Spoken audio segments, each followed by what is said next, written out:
Essa foi uma decisão que a Jovem Pan tomou.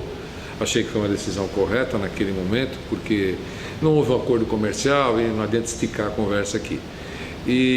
Mas precisava fazer alguma coisa para ocupar aquele evento que você não teria. Afinal de contas, apenas uma Copa do Mundo, para uma emissora tão importante como a Jovem Pan, historicamente fazendo mundiais, mas precisamos fazer alguma coisa. O que, por exemplo? Primeiro, o fuso horário. Você tem que analisar o cenário. Fuso horário, né? Dia lá, madrugada aqui. Ok. Então, o que a gente vai fazer? Quem teoricamente acorda às 3 da manhã para ver um jogo, para acompanhar um jogo, ele vai ligar a televisão, né? Por mais paixão que tenha, primeiro liga a televisão e depois vai buscar uma emissora de rádio.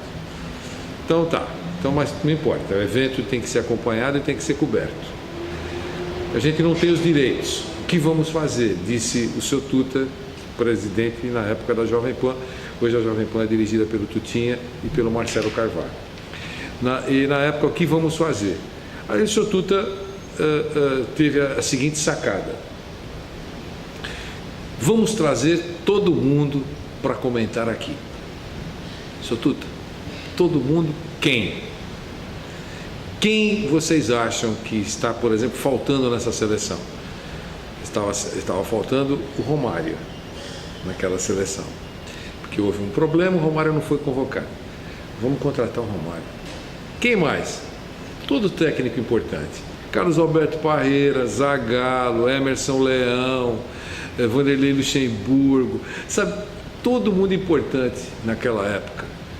Preparador físico, Moraci Santana, Candinho, que foi técnico da seleção brasileira, Carlos Alberto Torres, capitão da seleção brasileira. Foram 13 contratações. A rádio gastou mais do que se tivesse pago os direitos, mas era uma questão de conceito. E aí, e o que vai acontecer? Vai acontecer o seguinte: a gente vai dizer no ar, acompanhe pela TV e ouça o comentário desta seleção.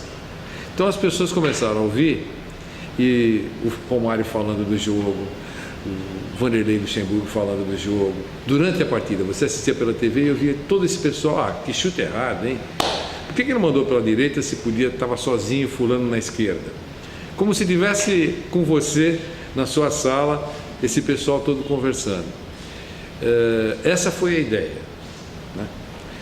E além disso, mas e aí? Mas e aí nós temos que mandar alguém, uma ponta da flecha, para a Coreia e para o Japão, sem credencial, sem direitos de transmissão, com a cara e a coragem, mas com um razoável senso jornalístico. Aí eu fiquei quase 70 dias na Coreia e no Japão, primeiro Coreia, depois Japão, sozinho. Enfrentei muitas dificuldades lá, mas que foi uma cobertura espetacular da Jovem Pan, com todo o pessoal aqui e aquilo que a gente fez lá. A seleção deu 7 entrevistas coletivas. A Jovem Pan foi a única emissora brasileira que transmitiu as 7 integralmente as coletivas, sem credencial, porque a gente dá muita luz, muita sorte.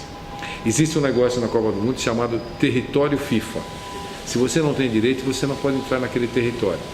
A seleção brasileira estava reservada para o hotel A, pela FIFA. Chegou lá, não gostou do hotel. Não gostamos do hotel. Nós queremos ir para o hotel B. Quem estava no hotel? Eu. Certo? Eu e Fátima Bernardes, coincidentemente. Certo? Quer dizer, então, sem querer, a seleção caiu no meu colo.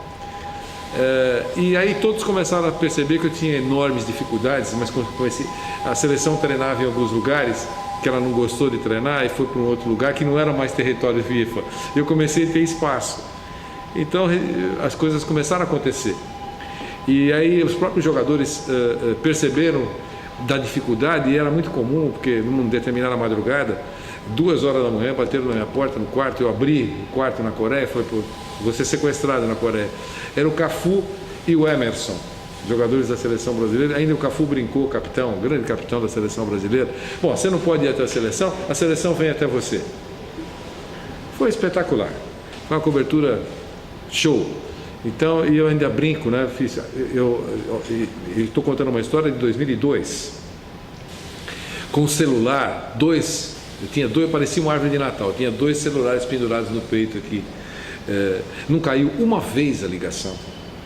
Com a dificuldade que a gente enfrenta hoje aqui no Brasil, né? Com a comunicação de celulares, não caiu uma vez. Eu fiz transmissões, entrevistas coletivas do Scolari, por exemplo, foram 7 até o Brasil ser campeão, de 1h30 transmitindo junto, uma caixa de som numa sala de conferências dentro de um hotel, no subterrâneo. Som parecia de estúdio e não caiu uma vez a transmissão. Quer dizer, foi uma bênção, né?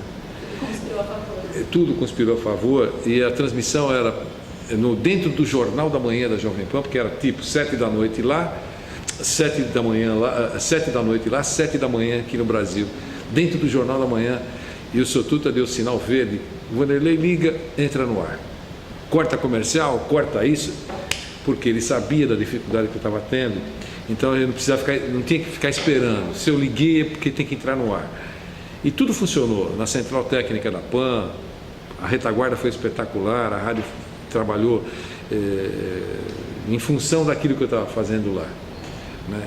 Então foi um show. Eu fiquei muito feliz.